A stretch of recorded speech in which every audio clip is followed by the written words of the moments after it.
तो बेटा आज हम करेंगे 3 क्वेश्चंस, ये ध्यान से सुन लेना।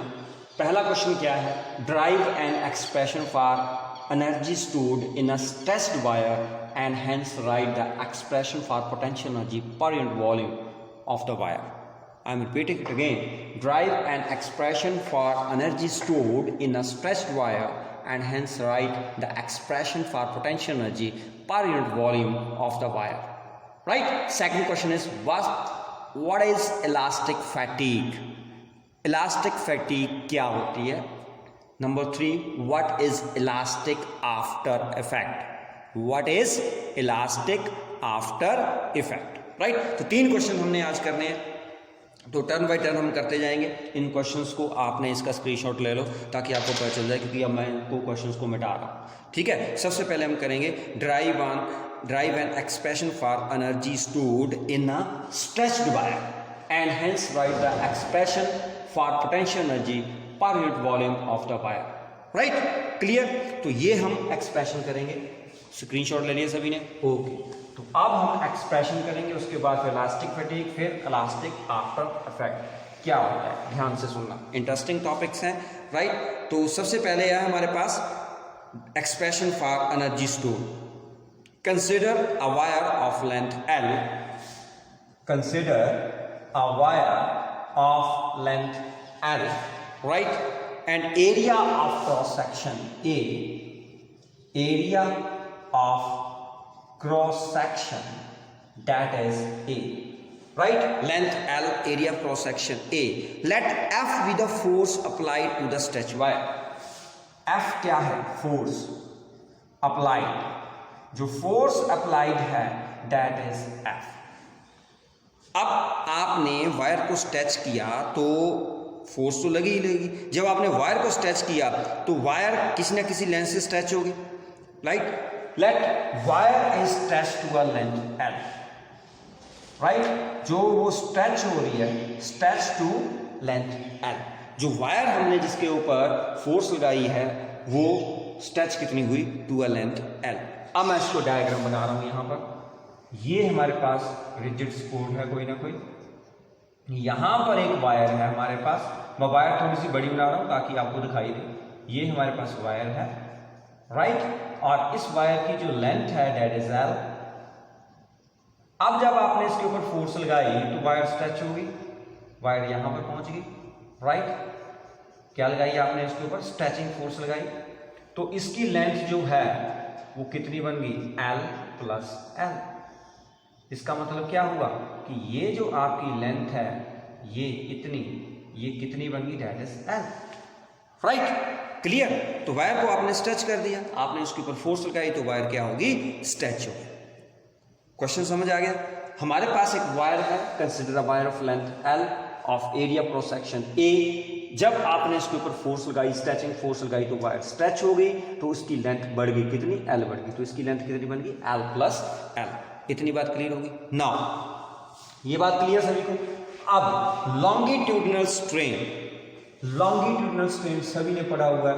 लॉन्गिट्यूडिनल स्ट्रेन क्या होती है?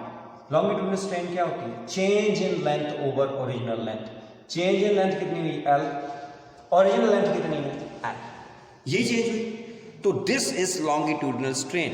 टेंसाइल स्ट्रेस, टेंसाइल स्ट्रेस कितनी हुई? What is tensile stress? Stress क्या होती है? Force upon area. फोर्स कितनी है? F। एरिया कितना है? A। तो longitudinal strain that is L upon L, tensile stress that is F upon A। Now Young's modulus of elasticity, Young's modulus of elasticity. Young modulus of elasticity क्या बोल रहा है? Young modulus of elasticity क्या बोलता है? Y that is stress upon strain. साथ साथ में नोट करते जाना क्योंकि मैंने मिटाते जाना है। स्ट्रेस अपॉन स्ट्रेन, स्ट्रेस कितनी है आपके पास? That is F upon A, और स्ट्रेन कितनी है? L upon L। So what you will get? F L over A into L। Is that clear? तो हमारे पास y किसके बराबर है? F L upon A L। अगर हमने F निकालना है यहां से तो F किसके बराबर आएगा? Y A L upon L, यही बना।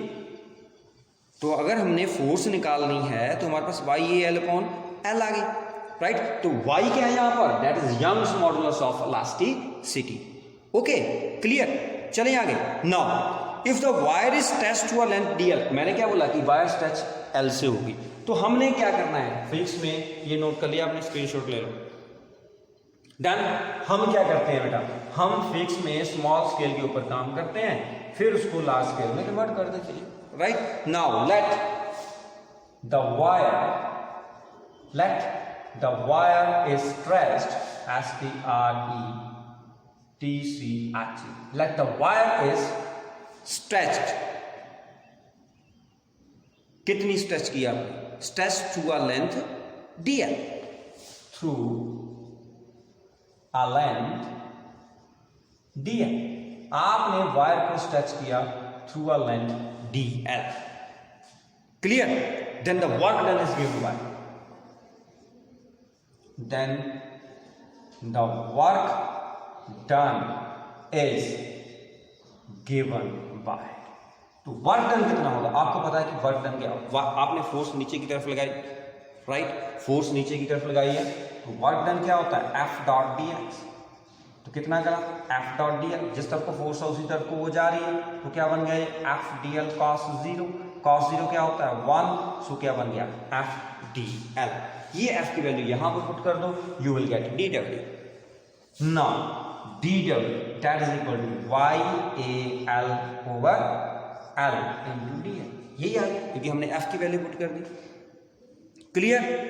तो ये जो है that is a small amount of work done in stretching a wire through a length DL। हमें क्या चाहिए, हमने वायर को 0 से लेके L तक स्ट्रेच किया, हमने स्मॉल लेंथ एलिमेंट लिया। Now total work done, note कर लो इसको, स्क्रीनशॉट ले लिया।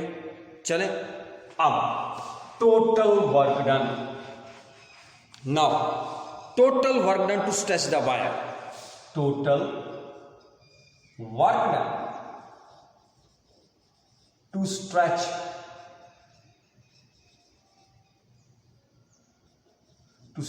the wire, total work done to stretch the wire through length L, through length L, total work done मतलब W, मतलब इंटीग्रेट कर दो कहां से कहां तक, 0 to L तक, YAL अपॉन L दिया, ऐसे ही करते हैं, इंटीग्रेट कर देते हैं बाद में, ठीक है, क्लियर। तो हमने इंटीग्रेट कर दिया इसको।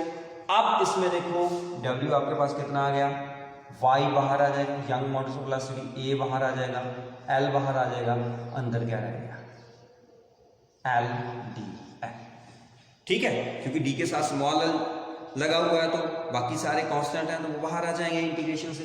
तो हमारे पास क्या बना ये YA अपॉन L, इसकी इंटीग्रेशन क्या होती है, L1 + 1 L square over 2 0 to L, so that is YAL। Upper limit put करोगे तो L ही है, लोअर लिमिट पुट करोगे तो कितना बना 0, तो 0 का 0 आ जाएगा, तो हमारे पास जो वर्क डन आया वो किसके बराबर आया, so work done that is equal to half YAL square over L, so this is the total work done, clear, समझ आई। तो ये हमारे पास वर्क डन है। अब हम इसको स्क्रीनशॉट ले लो पहले बेटा, डन, ओके। अब हम क्या करेंगे, इसको थोड़ा सा रीअरेंज करेंगे, राइट। तो वर्क डन किसके बराबर है, ध्यान से देखना, work done that is equal to half Y, ध्यान से सुनना है, YAL अपॉन L, इसको मैं अलग लिख रहा हूं और इधर एक L अलग लिख दिया, कोई प्रॉब्लम, क्योंकि L into L L square होता है, मैंने अलग लिख दिया। बट ये देखो इतना पोर्शन जो है ये वाला, ये पोर्शन क्या है बेटा, ये स्ट्रेचिंग फोर्स के बराबर है, ध्यान से देखो, ये स्ट्रेचिंग फोर्स के बराबर है, F के बराबर है ना, ये जो ये हमारे पास पोर्शन है ये किसके बराबर है, दैट इज स्ट्रेचिंग फोर्स। पहले निकाली थी हमने F equal Y A L upon L. ध्यान से देखो आपके पास इक्वेशन है कि ये F के बराबर है, so you can write here half into F into L. So you can write half into stretching force into extension. What is L? जो एक्सटेंशन हुई जब आपने फोर्स लगाई, तो ये हमारे पास वर्क डन है। तो वर्क डन किसके बराबर आ गया? Half into stretching force into extension. Okay, clear? So this is the work done that is stored as potential energy of the stretch force. This work done is stored as, write down, this work done is stored as, this work done is stored as the potential energy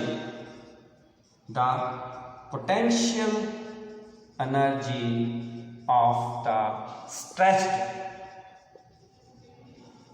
potential energy of the stretched force, right? clear है? ये potential energy है। clear? पता चल गया? stretched wire कर दो, potential energy stored in the stretched wire, energy stored of the stretched, work done is stored the potential energy of the stretched wire। ठीक है, क्लियर? समझ आ गई? अब हमने क्या निकालना है? हमने वर्क डन पर यूनिट वॉल्यूम निकालना है, मतलब potential energy per unit volume. ये नोट कर लिया सभी ने? Very good. अब हम करेंगे potential energy per unit volume निकालेंगे, उसको हम बोलते हैं वर्क डन पर unit volume. work done per unit volume. So work done per unit volume, that is equal to potential energy। क्या बोलते हैं इसको? potential energy per unit volume। क्या बोलेंगे हम इसको? potential energy per unit volume। कैसे निकालोगे potential energy per unit volume? मतलब potential energy तो आपके पास है, जो आपने वर्क डन निकाला, half Y A L square upon L, this is potential energy per unit volume, मतलब वॉल्यूम से इसको डिवाइड कर दो, ऐसे ही होगा। तो क्या बन जाएगा हमारे पास? Half Y A L square upon L. Volume क्या होता है? Area into length. वॉल्यूम क्या होता है? Area into length, right? Clear? इसको भी रीअरेंज कर लो थोड़ा सा, तो हमारे पास क्या बन गया? ये हाफ इंटू वाई इंटू, ध्यान से देखना, ये ए और ए कैंसिल हो गया, y इधर रह गया, तो हम इसको ऐसे लिख सकते हैं l अपॉन एल का स्क्वायर। क्यों? ये l और l स्क्वायर बन जाएगा, तो हमारे पास बन गया ये y into, what is y here? y क्या है? y क्या है? यंग मॉडुलस ऑफ इलास्टिसिटी, यही है ना, यंग्स मॉडुलस ऑफ इलास्टिसिटी। ये किसके बराबर होता है? Stress over strain, right? y किसके बराबर? Stress over strain. ये क्या? Change in length upon original length. Change in length upon original length क्या बनी? स्ट्रेन ही बनी है, दिस इज स्ट्रेन। यहां पर स्ट्रेन का क्या बन गया? स्क्वायर बन गया। ध्यान से सुनना, मैंने इसको रीअरेंज किया, ये बन गया चेंज इन लेंथ पर ओरिजिनल लेंथ। क्या होती है? लॉन्गिट्यूडिनल स्ट्रेन होती है। क्या होती है? Longitudinal strain. तो y क्या है? Stress upon strain. ये स्ट्रेन और स्क्वायर कैंसिल हो गया, क्या बच गया आपके पास? जो बच गया उसको लिख लो, तो वो आपके पास क्या है? आंसर है। तो हमारे पास potential energy per unit volume वो किसके बराबर आ गया? Half stress, half into stress into strain. Is that clear? तो ये हमारे पास potential energy per unit volume आ गया। Is that clear? तो पूरा का पूरा एक्सप्रेशन आपका ये 3 नंबर का आता है, राइट? तो इसको ध्यान से आपने लिखना है कॉपी के ऊपर। उसके बाद नेक्स्ट बेटा हमारे पास क्या आ गया? What is elastic fatigue. तो इलास्टिक फटीग क्या होती है, इसको ध्यान से सुना। इलास्टिक फटीग का मतलब क्या होता है? What is fatigue? Elastic fatigue, अगर हम बोलते हैं यार फटीग, बहुत ज्यादा फटीग, फटीग का मतलब क्या होता है? थकावट। What is fatigue? फटीग का मतलब थकावट होगी, तो इसको हम क्या बोलते हैं? Elastic fatigue. इलास्टिक फटीग का मतलब कि loss of strength of the material due to repeated strains. Write down, the loss of strength, अपनी स्ट्रेंथ को लूज कर रहा है material, loss of strength of the material,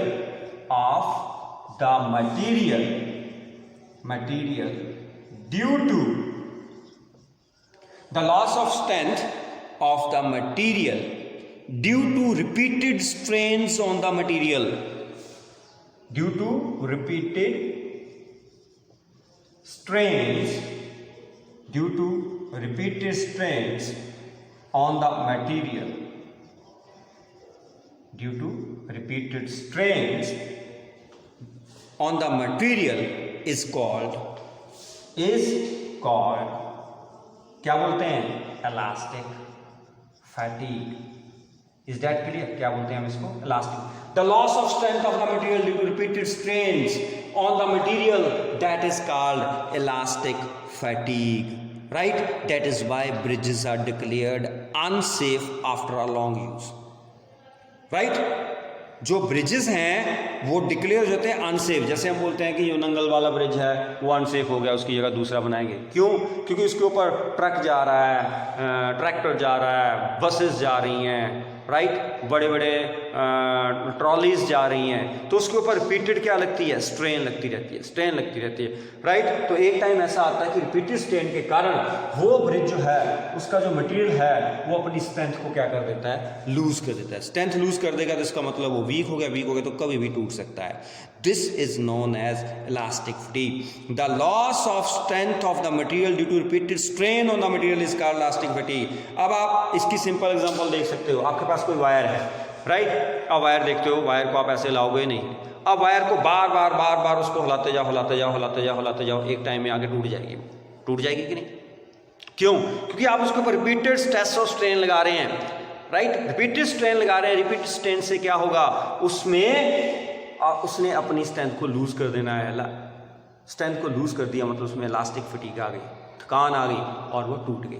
so this is known as elastic fatigue. Loss of strength of the material due to repeated strain on the material is called elastic fatigue. Question आता है कि why bridges are declared unsafe after a long time of their use. तो आपने इसका answer क्या देना है, due to elastic fatigue. जो ब्रिजेस का जो मटेरियल होता है, जिस मटेरियल से ब्रिज बनता है, राइट, वो अपनी स्ट्रेंथ को लूज कर देता है due to repeated strain, right. Clear है? इसके बाद बेटा मैंने आपको बोला था कि इलास्टिक आफ्टर इफेक्ट क्या होता है. What is elastic after effect? ध्यान से सुनना, है सिंपल है, कुछ भी नहीं है. इलास्टिक आफ्टर इफेक्ट जो है वो एक छोटी सी बात है. इलास्टिक आप जैसे मान लो आपने बॉल को दबाया, ऐसे बॉल को दबा दिया, स्पॉन्ज है उसको दबाया.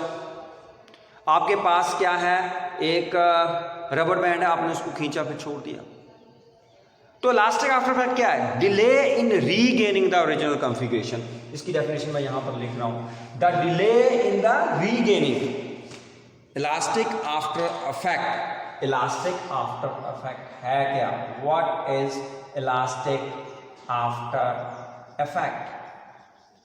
What is elastic after effect? The delay in regaining, the delay in regaining the original configuration,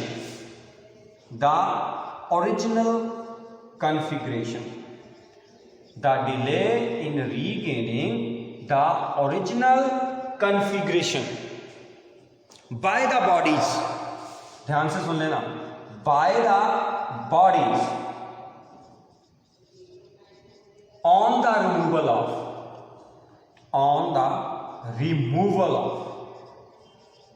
क्या रिमूव करोगे? on the removal of deforming force. deforming force को आप क्लियर ना? on the removal of deforming force is called elastic after effect. Right.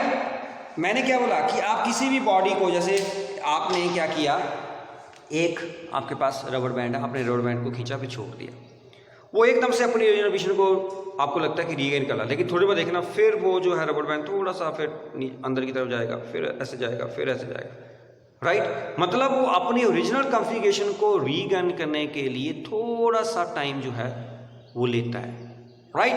मतलब delay होता है एकदम से, जैसे ही आपने डिफॉर्मिंग फोर्स मूव की एकदम से वो अपनी ओरिजिनल कॉन्फ़िगरेशन के ऊपर नहीं आता है, थोड़ा सा टाइम लेता है। वो जो डिले है कि आपने डिफॉर्मिंग फोर्स एकदम से हटा दी तो वो एकदम से अपनी ओरिजिनल पोजीशन को रीगेन कर लेगा, ऐसा नहीं है। उसमें थोड़ा सा क्या लगता है, टाइम लगता है, डिले होता है। That delay is called elastic after effect. The delay in regaining the original configuration by the bodies on the removal of deforming force, इसको हम क्या बोलते हैं, इलास्टिक आफ्टर इफेक्ट बोलते हैं।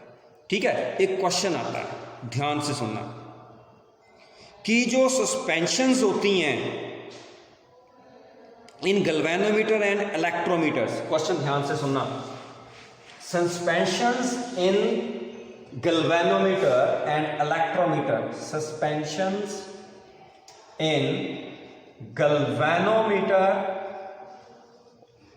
एंड इलेक्ट्रोमीटर, गैल्वेनोमीटर में और इलेक्ट्रोमीटर में जो सस्पेंशंस होती हैं, दे are made from quartz fiber and phosphor bronze, quartz fiber and phosphor bronze,